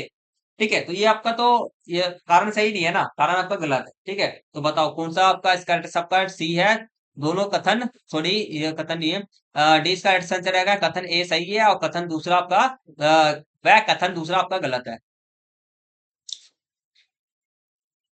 नेक्स्ट क्वेश्चन आपके सामने है, इंदिरा गांधी नहर किस बांध से निकलती है? इंदिरा गांधी नहर किस बांध से निकलती है? हरी के बांध से निकलती है, अभी हमने ऊपर पढ़ा था। नेक्स्ट क्वेश्चन आपके सामने है, दिए गए कथनों का अध्ययन कीजिए, वह दिए गए विकल्पों की सहायता से उस सही उत्तर का हमें चयन करना है। पर्वतीय क्षेत्र विकास कार्यक्रम को पांचवी पांचवी पंचवर्षीय योजना पर प्रारंभ किया गया। ठीक है, आगे करते आएंगे। दूसरा आपका ऑप्शन है, दोनों पढ़ लेते हैं। पिछले क्षेत्रों पर राष्ट्रीय समिति ने उन सभी पर्वतीय क्षेत्रों को पिछड़े पर्वतीय क्षेत्रों में शामिल करने के लिए सिफारिश की, जिनकी 1600 मीटर से वह जिसमें जनजातीय उप योजना लागू है। दूसरा आपका गलत है, पहला आपका सही है। पंचवर्षीय पर्वतीय क्षेत्र विकास कार्यक्रम को पंचवर्षीय योजना में प्रारंभ किया गया, ये आपका सही है। ठीक है, तो कौन सा केवल आपका हमें बताना विकल्प कौन सा सही है, हमारे को 20 का राइट आंसर है। ठीक है, नेक्स्ट क्वेश्चन करते हैं। नेक्स्ट क्वेश्चन आपके सामने है, भरमौर जनजातीय क्षेत्र से कौन सी नदियां बहती है? भरमौर जनजातीय क्षेत्र से कौन सी नदियां बहती है? हमारा बताना है, इसका आंसर आपका बी है, रावी, बुडिल व टुंड्रेन। नेक्स्ट क्वेश्चन, निम्न में से कौन सा खंडीय नियोजन से संबंधित नहीं? निम्न में से कौन सा खंडीय नियोजन से संबंधित नहीं है? इसका आंसर आपका सी है, सूखा संभावित क्षेत्र। सूखा संभावित क्षेत्र आपका नहीं है। निर्माण हो गया, परिवहन हो गया, सामाजिक अवसंरचना हो गया। देखो, खंडीय नियोजन के अंदर में कुछ कम से कम 6-7 विषय हैं, इसे जोड़ा जाता है। 6-7 विषय हैं जिसे जोड़ा जाता है, और हमें बताना है कौन सा संबंधित नहीं है। सूखा संभावित क्षेत्र आपका संबंधित नहीं है। ठीक है, 6-7 विषय है, जबकि क्या होता है, खंडीय नियोजन नियोजन के अंदर में आपका 6-7 विषय हैं जिसके ऊपर आपको जोड़ दिया जाता है। ठीक है, नेक्स्ट क्वेश्चन आपके इस वाले चैप्टर का नेक्स्ट और आपका लास्ट क्वेश्चन आपका हैगा, निम्नलिखित में से कौन सा राज्य भरमौर जनजातीय क्षेत्र से संबंधित है? राज्य भरमौर जनजातीय क्षेत्र से संबंधित है, कौन सा राज्य हमारा बताना है। इसका आंसर आपका बी है, हिमाचल प्रदेश आपका है। ठीक है, भरमौर जनजातीय क्षेत्र, भरमौर जनजाति कहाँ पर पाया जाता है? आपका हिमाचल प्रदेश के अंदर पाए जाते हैं। अब हम नेक्स्ट चैप्टर के क्वेश्चन को हम करने जा रहे हैं। नेक्स्ट चैप्टर आपके सामने है, फटाफट से बढ़ते हैं। नेक्स्ट चैप्टर आपके सामने आएगा, 7वां चैप्टर है, परिवहन एवं संचार। ठीक है, इसके क्वेश्चन को करते हैं। आपके सामने पहला क्वेश्चन पेश है, भारत में राष्ट्रीय महामार्गों के रूप में निर्दिष्ट सड़कों की गुणवत्ता सुधारने के लिए निम्न में से कौन सी शीर्ष संस्था स्थापित की गई है? ठीक है, राष्ट्रीय महामार्गों के ठीक है, राष्ट्रीय महामार्गों के रूप में सड़कों मतलब कि सड़कों की गुणवत्ता को सुधारने के लिए कौन से संगठन का निर्माण किया, कौन सी संस्था बनाया गया है? इसका राइट सबका ए है, भारतीय राष्ट्रीय महामार्ग प्राधिकरण, NHAI। नेक्स्ट क्वेश्चन आपका आएगा, भारत में राष्ट्रीय जल मार्ग संख्या 1 का विस्तार कहां से कहां तक है? इसका राइट सबका बी है, इलाहाबाद से हल्दिया। नेक्स्ट क्वेश्चन आपके सामने है, निम्न कथनों पर विचार कीजिए और दिए गए विकल्पों सॉरी भारत क्या हो रहा है, विकल्पों से उचित विकल्प का चुनाव कीजिए। पहला क्वेश्चन है, मैदानी क्षेत्रों में सड़कों का निर्माण सस्ता और आसान है, पहला सही है। दूसरा आपका ऑप्शन है भूभाग की प्रकृति, आर्थिक विकास का स्तर, सड़कों के घनत्व के प्रमुख निर्धारक है। ठीक है, भूभाग की प्रकृति मतलब कि भूभाग कैसे आएंगे, बिल्डिंगे कैसी है वहां की, आर्थिक विकास का स्तर, सड़कों के घनत्व मतलब कि सड़क वहां पे कैसी व्यवस्था में है, सड़कों का सड़क कितनी मात्रा में है, के घनत्व के प्रमुख निर्धारक है मतलब कि एकदम जहां पे भू आकृति हो गया, सड़क घनत्व का हो गया, बहुत बेहतर आर्थिक विकास का स्तर, सड़क सड़क एकदम बहुत बढ़िया तरीके से बनाया गया है। ठीक है, तो दोनों ही आपके ठीक है निर्धारक होता है, दोनों ही आपके सही हैं। ठीक है, दोनों ही आपके सही है, डी इसका राइट आंसर आपका है। एक अच्छी अर्थव्यवस्था का यही एक विशेषता आपका, ये दोनों विशेषता होते हैं अर्थव्यवस्था के लिए। ठीक है, विकसित के एक तो बोलते हो आप, विकसित क्षेत्र होता होता है जो आपका, ठीक है, विकसित क्षेत्र जितने भी आपके होते हैं, ठीक है, इनकी विशेषता आपके होते हैं ये दोनों। नेक्स्ट आपका क्वेश्चन है, निम्न में से कौन सा परिवहन का सबसे सस्ता साधन, साधन सबसे सस्ता है तथा भारी एवं स्थल सामग्री के परिवहन के लिए सर्वाधिक उपयुक्त है। इसका अर्थ सबका सी है, रेल परिवहन। ठीक है, क्या होता है सबसे सस्ता आपका परिवहन, सस्ता परिवहन है आपका है। ठीक है, भारी एवं स्थल सामग्री के परिवहन के लिए आपका सस्ता होता है। ठीक है, देखो जल परिवहन आपका महंगा हो जाएगा, वायु परिवहन आपका और महंगा हो जाएगा, सड़क परिवहन आपका देखो जा तो सकते हो मगर ट्रांसपोर्ट का खर्चा बहुत ज्यादा आता है। ठीक है, तो इसमें आपका रेल इसका राइट आंसर आपका है, सबसे सस्ता भी है, भारी व स्थल वस्तु के लिए दोनों के लिए सही है। नेक्स्ट आपके सामने क्वेश्चन है, निम्न में से कौन सा युग्म सुमेलित है। ठीक है, निम्न में से कौन सा युग्म सुमेलित है, एक सेकंड रुक जाओ। निम्न में से कौन सा युग्म सुमेलित है हमारे को बताना है, निम्न में से कौन सा युग्म सुमेलित है। ठीक है, देखो तो कौन सा सुमेलित है हमारे को ये बताना है। देखो ईस्ट के अंदर में आपको कोलकाता आएगा, तो ये तो थोड़ा ये सही लग रहा है, बाकी देखते हैं। साउथ के अंदर में आपका नई दिल्ली आएगा, नहीं। और ये मान लो नॉर्थ है, नॉर्थ के अंदर आपका मुंबई आता है, नहीं ये तो साउथ में आता है। वेस्ट के अंदर आपका चेन्नई आता है क्या, नहीं। आपके यहाँ कहाँ पर आता है, साउथ के अंदर में आता है। ठीक है, तो इसका आंसर आपका ए है, ईस्ट के अंदर में आपका क्या आता है, कोलकाता आता है, ये आप पहला सही है। नेक्स्ट आपके सामने क्वेश्चन है, स्तंभ का मिलान स्तंभ दो से कीजिए और सही विकल्प का हमें चयन करना है। ठीक है, देखो नॉर्थ के नाम आपका कौन सा आएगा, नॉर्थ के नाम बताओ। नॉर्थ के नाम आपका क्या आएगा, नॉर्थ के नाम आपका आएगा इलाहाबाद आएगा। ईस्ट के नाम आपका क्या आएगा बताओ, ईस्ट के नाम आपका आएगा हाजीपुर। वेस्ट के नाम आपका क्या आएगा, जबलपुर आएगा। और साउथ के नाम आपका सिकंदराबाद आएगा। बाकी इसका विकल्प में से मिलान कर लेना, ठीक है, बाकी मिलान आप कर लेना जिससे समय बच जाएगा। नेक्स्ट क्वेश्चन करते हैं, आंसर मैंने बता दिया है। नेक्स्ट क्वेश्चन, भारत में सीमांत सड़कों के संबंध में निम्नलिखित कथनों को पढ़िए और सही विकल्प का चयन करना है। सीमांत सड़क मतलब कि बाउंड्री रोड, ठीक है, बाउंड्री बाउंड्री आपके रोड जो होते हैं ना वो सब। ठीक है, तो सीमांत सड़कें समय की दृष्टि से महत्वपूर्ण है, पहला सही है। यह रक्षा तैयारी को मजबूती प्रदान करती है, सही है। इसका निर्माण भारतीय राष्ट्रीय महामार्ग प्राधिकरण द्वारा किया जाता है, नहीं ये आपका गलत है। इसका निर्माण आपका राष्ट्रीय जो आपका सीमा सड़क संगठन होता है ना, सीमा सड़क संगठन द्वारा किया जाता है। सीमा सड़क संगठन, ठीक है, संगठन, ठीक है, इसके द्वारा यह अधिक विकास को गति देने में सहायक है। चौथा भी आपका सही है। तो हमें बताना है कौन से इसके सही है, तो हमें बताना है कौन से सही सही है। ठीक है, तो इसका अर्थ सबका पहला दूसरा चौथा, पहला दूसरा आपका चौथा है। देखो सी इसका राइट आंसर है। ठीक है, पहला दूसरा चौथा, सॉरी। नेक्स्ट क्वेश्चन करते हैं, निम्नलिखित में से कौन सार्वजनिक संचार का साधन नहीं है। निम्न में से कौन सा सार्वजनिक संचार का साधन नहीं है हमारे को बताना। सार्वजनिक सबका बी है, पत्रिकाएं। पत्रिकाएं आपके क्या होते हैं, लेटर्स होते हैं जो सार्वजनिक संचार का नहीं है। ठीक है, नेक्स्ट क्वेश्चन आपका, कोंकण रेलवे का निर्माण किस वर्ष किया गया था। कोंकण रेलवे का निर्माण किस वर्ष किया गया था हमारे को बताना है, बताओ किसमें किया था। इसका सबका है बी है, 1998। बाकी मैं कुछ गलत बोल रहा हूँ, कुछ गलत हो, एक दो डेट गलत भी हो सकता है, तो कमेंट सेक्शन के अंदर मुझे मैं गलत हूं तो करेक्शन को बता देना, ठीक है। बाकी 1998 होना चाहिए। नेक्स्ट क्वेश्चन करते आएंगे, निम्नलिखित में से उपग्रह विधा है, निम्नलिखित में से कौन सी उपग्रह विधा आपका आएगा, सार्वजनिक विधा आपका है। ठीक है, सभी दोनों के लोगों के लिए, सार्वजनिक लोगों के लिए होता है। नेक्स्ट क्वेश्चन आएगा, निम्नलिखित में से सदिया सदिया दुबरी राष्ट्रीय जलमार्ग की संख्या क्या है। इसकी राष्ट्रीय जलमार्ग संख्या क्या है सदिया से दुबरी की। ठीक है, तो इसका सबका डी है, राष्ट्रीय जलमार्ग संख्या 2 है। नेक्स्ट क्वेश्चन आपके सामने है, अंतस्थलीय अंतस्थलीय जल मार्ग प्राधिकरण की स्थापना कब हुआ। अंतस्थलीय, ठीक है, जल मार्ग के प्राधिकरण की स्थापना कब हुआ हमारे को बताना है। इसका सबका है 1979। 1979 के अंदर में अंतःस्थलीय जल मार्ग प्राधिकरण की स्थापना हुआ। अंतःस्थलीय इसका मतलब ये है कि ये अंतःस्थलीय का मतलब कि आपका देश के अंदर में जितने भी नदी सब होते आएंगे, नदी से नदी कनेक्ट होते आएंगे, जिसके कारण आपको सामान का क्या किया जाता है, ट्रांसपोर्ट किया जाता है। उसको देखने वाला कौन होता है? आपका अंतःस्थलीय जलमार्ग प्राधिकरण आपका होता है। जिसका निर्माण आपका 1979 के अंदर में 89 के अंदर में किया गया था। 1989, 1979 नहीं बोला यार, सॉरी। ठीक है, इसके लिए गलती, सॉरी।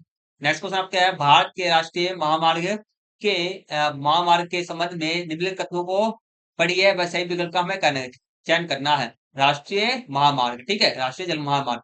कल आपको ऑप्शन आएगा, भारतीय राष्ट्रीय महामार्ग का विकास रख रखाव का विकास, ठीक है, रख रखाव और प्रचलन की जिम्मेदारी राज्य सरकार को दी है। ये आपका गलत है, केंद्र सरकार के हाथ में होता है।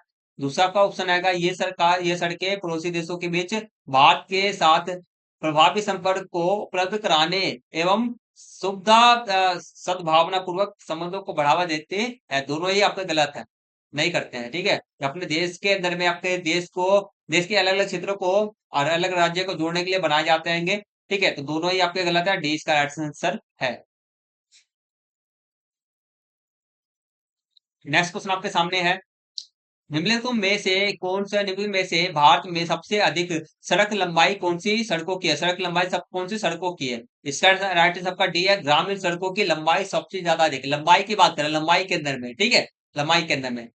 पहले नेक्स्ट क्वेश्चन आपके सामने है, भारत में नगर नगरपुर, ठीक है, भारत में नगरपुर योजना किस परिवहन से संबंधित है? नगरपुर योजना किस परिवहन से संबंधित है, हमारे को बताना है। इसका सबका सी है, सड़क से संबंधित है। नगरपुर योजना सड़क से संबंधित है। नेक्स्ट क्वेश्चन करते हैं, तटवर्ती भागों से लगे राज्यों को सड़कों का विकास तथा छोटे बंदरगाहों को किस योजना के अंतर्गत जोड़ने की योजना है?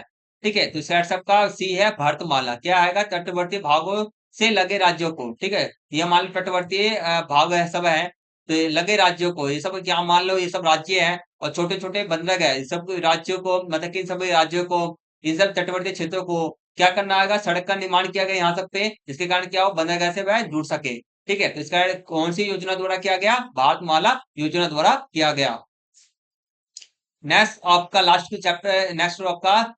क्वेश्चन है इस चैप्टर का, निम्नलिखित में से पूर्व पश्चिमी गलियारे का सबसे पश्चिमी स्टेशन कौन सा है? पूर्व पश्चिमी गलियारे का कौन सा आएगा? पूर्व पश्चिम का, ठीक है, पश्चिम का हमें बताना है। तो कौन सा आपका है? पोरबंदर। और आपके पूर्व के अंदर में आपका सिलचर, नॉर्थ के अंदर आपका श्रीनगर, और साउथ के अंदर आपका कन्याकुमारी, याद रखना। अब हम नेक्स्ट चैप्टर की ओर बढ़ने जा रहे हैं। नेक्स्ट चैप्टर को देखते हैं, नेक्स्ट चैप्टर आपका कौन सा है।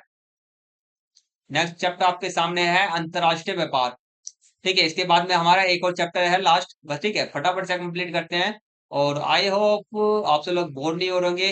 पढ़ाई लिखाई में थोड़ा सा बोर जो होते हैं, देखो पढ़ाई का ये बोलते हैं ना, जड़ क्या होते हैं, जड़ इनके एकदम कड़वा होता है, बाकी इसके फल एकदम मीठा होते हैं, ठीक है। तो इस तरह से होते हैं। तो बाकी पढ़ते हैं क्वेश्चन को, भारत में परंपरागत वस्तुओं के अंतरराष्ट्रीय व्यापार में गिरावट का मुख्य कारण क्या है? ठीक है, क्या है? हमारे परंपरागत वस्तु है, ठीक है, जैसे कि हाथ से बनाई गई जितनी भी वस्तु है, वह अंतरराष्ट्रीय व्यापार के अंदर में क्या हो जाता है, वह कंपटीशन नहीं कर पाते। इसके कारण क्या है आपका, इसका राइट आंसर है, कड़ी अंतरराष्ट्रीय प्रतिस्पर्धा।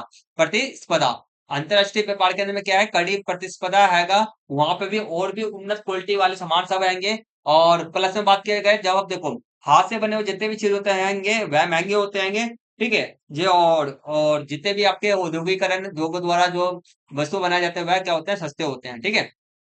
तो ए इसका आंसर है। नेक्स्ट क्वेश्चन, भारत में 1950 से 1960 के दशक में आयात की गई सबसे प्रमुख वस्तुएं क्या थी? इसका आंसर आपका सी है, खदान। खदान वस्तुओं को अधिक से अधिक आयात किया गया। आयात का मतलब कि आपका अधिक से अधिक अपने देश के अंदर में लाया गया।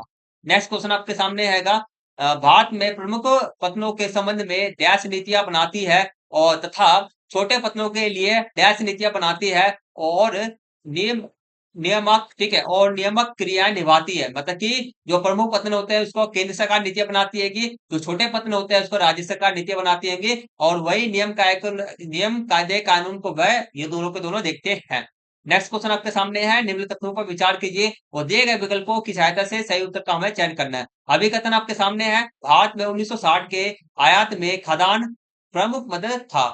1970 के 1960 के दशक के आयात में खदान क्या था? आपका प्रमुख मुद्दा था। यहाँ पे क्या आएगा? मुद्दा था। देखिए अधिक से अधिक आयात किया जाता था। नेक्स्ट आपका क्वेश्चन आकार है इसका है, देश में उस समय खाद की भारी कमी का सामना कर रहा था। मतलब कि अपने देश के अंदर में क्या हो रहा था, खाद की कमी थी। और बाद में जाके हमारे देश के अंदर में क्या चला, हमारा कार्यक्रम चला गया, हरित क्रांति को चलाया गया, जिसके कारण हमारे कृषि का विकास बहुत ज्यादा उन्नत हो गया, कृषि विकास एकदम हाई हो गया।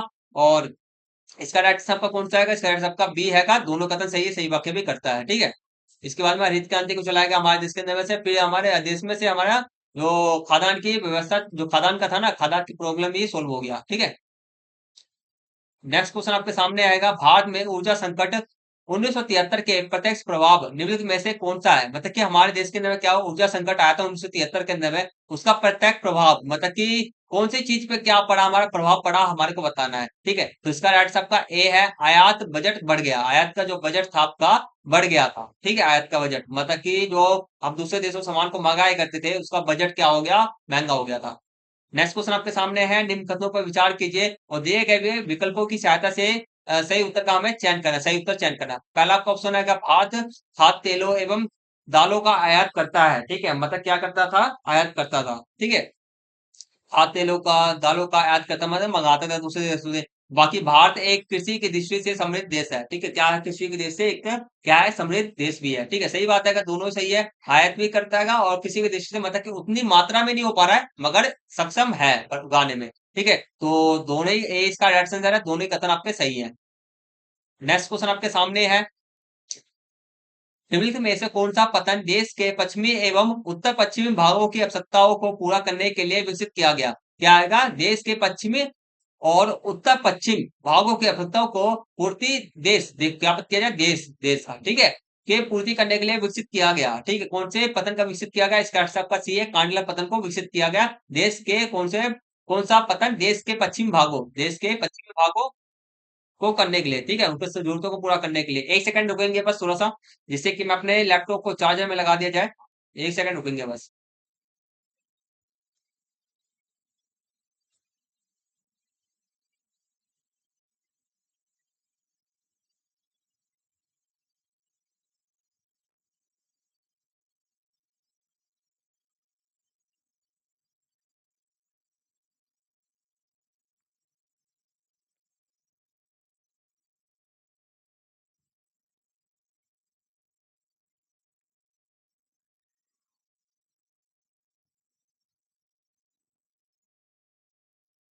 नेक्स्ट क्वेश्चन आपके सामने में है। ठीक है, नीचे चलना थोड़ा सा साफ नहीं हो पा रहा है, यहाँ पे साफ नहीं कर पाया हूं मैं। ठीक है, तो नेक्स्ट क्वेश्चन आपके सामने है, निम्न में से कौन सा ठोस कचरे का उदाहरण नहीं है, निम्न में से कौन सा ठोस कचरे का उदाहरण नहीं है, तो उदाहरण नहीं है। ठीक है, तो इसका आंसर आपका डी हैगा, कारखानों से निकला निकला रसायन युक्त जल। ठीक है, ये नहीं है। नेक्स्ट क्वेश्चन आपके सामने, झाबुआ जिले में गरीबी की प्रबलता का मुख्य कारण निम्न में से कौन सा है, हमारे को बताना है। इसका आंसर आपका ए है, जंगल और भूमि का निमीकरण। नेक्स्ट क्वेश्चन आपके सामने आएगा, हम थोड़ा सा जल्दी जल्दी क्लास को ले रहे हैं, क्योंकि जो पीसी हो रहा है एकदम हीट हो रहेगा और लिखने में बहुत ज्यादा दिक्कत परेशानी हो रहा है। अभी ठीक ठाक हो गयागा, तो फटाफट से हम करते हैं। ठीक है, तो नेक्स्ट क्वेश्चन आपके सामने है, निम्नलिखित में से कौन सा ध्वनि प्रदूषण का मुख्य स्रोत नहीं है, ध्वनि प्रदूषण का मुख्य स्रोत नहीं है, इसका सबका डी है, वही जल। नेक्स्ट क्वेश्चन आपके सामने है, निम्नलिखित में से कौन सा सर्वाधिक जल प्रदूषण करने वाला उद्योग है, सर्वाधिक जल प्रदूषण करने वाला उद्योग है। 20 का राइट आंसर रहेगा कागज और लुगदी। कागज और लुगदी उद्योग के अंदर में आपका अधिक से अधिक आपका क्या किया जाता है, केमिकल का यूज किया जाता है, जो जल प्रदूषण को स्रोत होता है, जल प्रदूषण का स्रोत है। निम्नलिखित कथनों पर विचार कीजिए और दिए गए विकल्पों की सहायता से सही उत्तर का हमें चयन करना है। कभी कथन, नदियों, नहरों, झीलों तथा तालाबों में उपलब्ध जल जल शुद्ध नहीं रहा। सही बात है, सही नहीं है। कारण आपका है दोगीकरण विस्तरण के कारण, मतलब दोगीकरण अधिक से अधिक होने के कारण जल के अविवेक पूर्ण उपयोग से जल की गुणवत्ता का निम्नीकरण हुआ। ठीक है, तो जल की सही बात है। तो अभिकथन कारण दोनों सही है, सही वाक्य भी करता है, तो 20 का आंसर आपका है। देखो अभी भी लिखने में दिक्कत हो रही है। ठीक है, तो हीट मार रहेगा लैपटॉप, क्या हो रहा है, हीट हो रहेगा।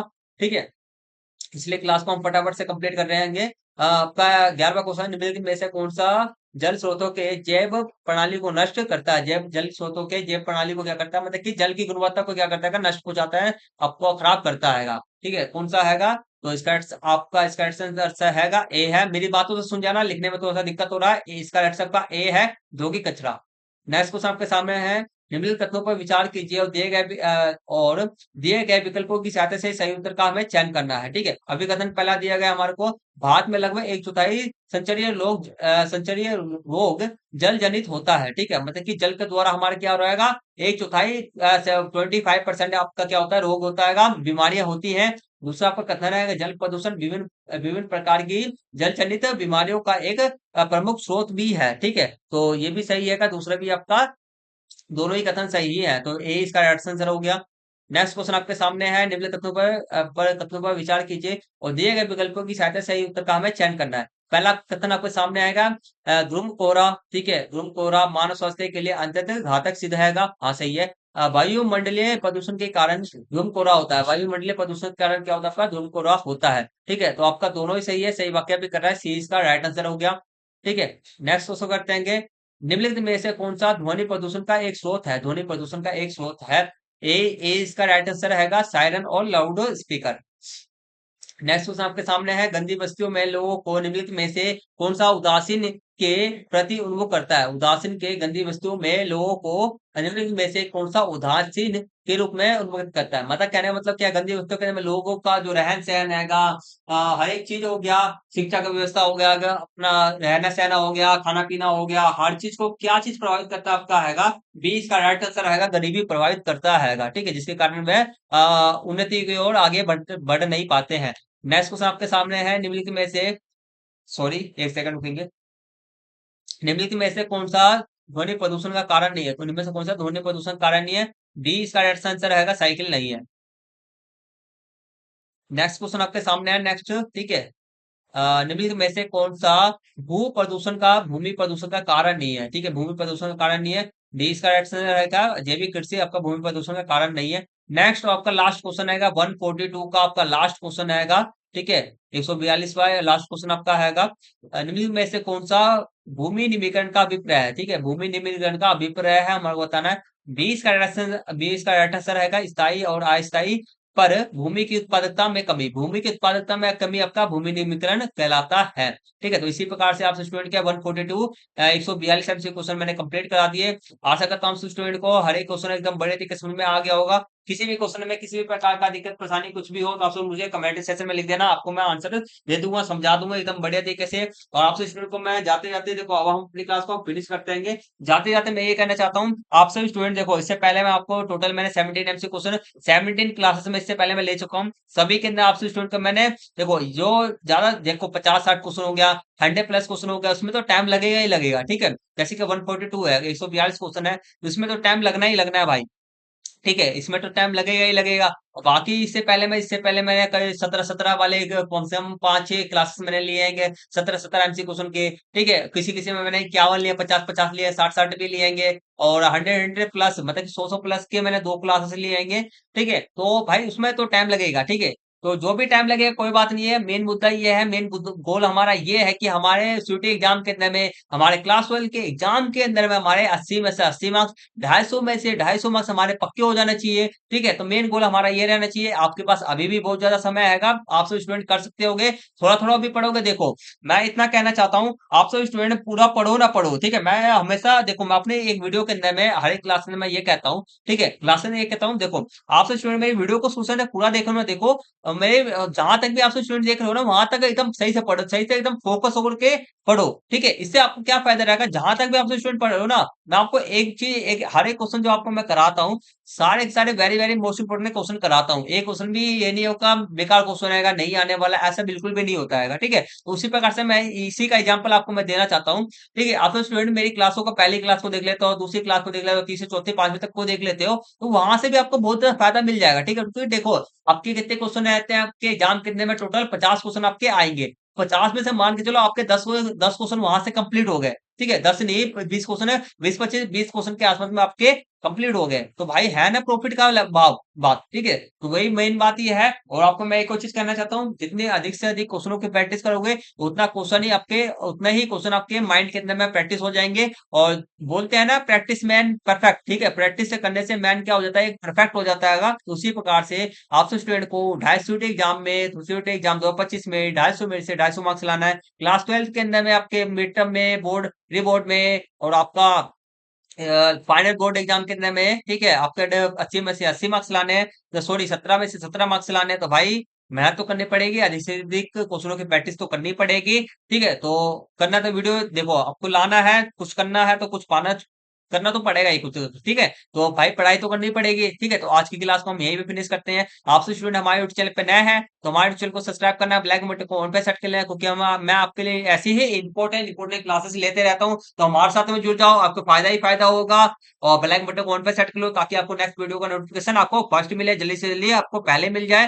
एंड आपसे स्टूडेंट को इस वाली वीडियो को अभी तक लाइक नहीं किया, इस वीडियो को लाइक कर देना, चैनल पे नया चैनल को सब्सक्राइब करो, और इस वीडियो को अपने दोस्तों के साथ में जरूर शेयर कर देना, ताकि आपको दोस्त का भी भला हो जाए, आपके भी आपके दोस्त का भी एक अच्छे कॉलेज के अंदर में एडमिशन हो जाए, एंड सिलेक्शन में बहुत ज्यादा इजी हो जाए। एंड इस वीडियो को शेयर कर देना, इस वीडियो पर कमेंट करना, आपके लिए वीडियो हेल्पफुल है नहीं है। मिलते हैं नेक्स्ट क्लास के अंदर, तब तक के लिए टेक केयर, टेक बाय, जय हिंद, जय भारत।